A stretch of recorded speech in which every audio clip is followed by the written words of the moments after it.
तर जय शिवराय मित्रांनो, राज्य सरकारच्या माध्यमातून अतिवृष्टी व पूर परिस्थितीमुळे बाधित झालेल्या शेतकऱ्यांसाठी असं विशेष असं पॅकेज अर्थसहाय्य म्हणून इथं जाहीर करण्यात आलेलं आहे.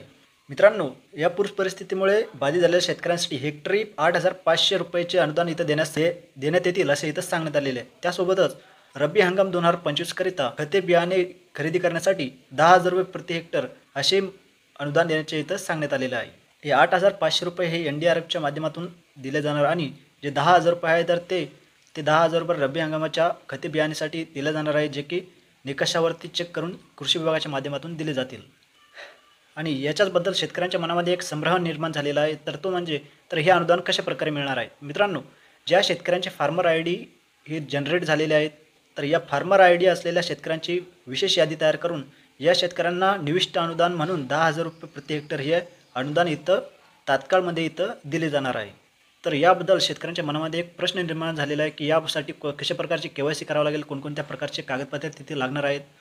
तर याच्यासाठी मित्रांनो, कृषी विभागाच्या माध्यमातून तुमच्या गावातील कृषी सहाय्यकांच्या माध्यमातून तर त्या बाधित असलेल्या शेतकऱ्यांचे आधार कार्ड असेल, त्यांचा फार्मर ID असेल किंवा मग त्यांचा आधार संलग्न असं बँक पासबुक असेल, तर हे कागदपत्र त्या बाधित असलेल्या शेतकऱ्यांच्या माध्यमातून त्यांच्याकडून घेऊन ते कृषी सहाय्यकांकडे इथं जमा करण्यात येत आहेत. ती प्रक्रिया आता सध्या इथं चालू करण्यात आलेली आहे.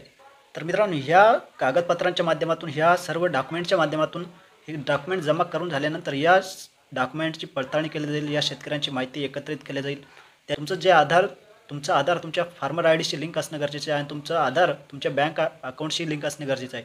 तर या सर्व गोष्टी इथं पडताळणी झाल्यानंतर तुमचे 10,000 रुपयाचं जे काय अनुदान आहे तर ते तुमच्या अकाउंटमध्ये इथं सरकारच्या माध्यमातून टाकले जाणार आहेत.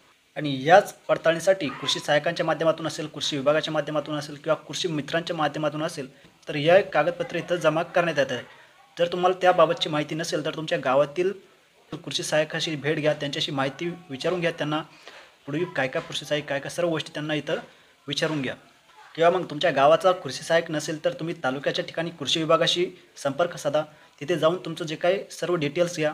तुमचं आधार कार्ड असेल, तुमचं फार्मर ID असेल, तुमचं आधार कार्डशी संलग्न असलेलं बँक अकाउंट असेल, तर ह्या सर्व गोष्टी तिथे घेऊन तुम्हाला जायचं आहे.